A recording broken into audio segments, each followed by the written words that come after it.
Introduction. Hey, Connect to World Pals. Today, let's explore the term hip. It's not just a body part. There's more to this word. Let's groove into the cool and trendy world of hip. Meaning.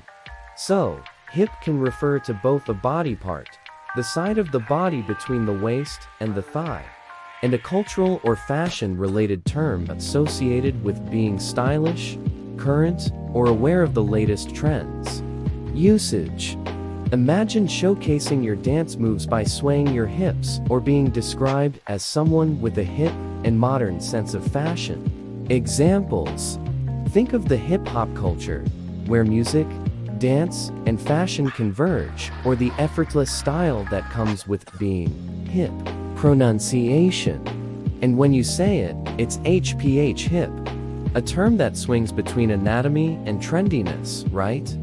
Different uses. Ever heard of hipsters?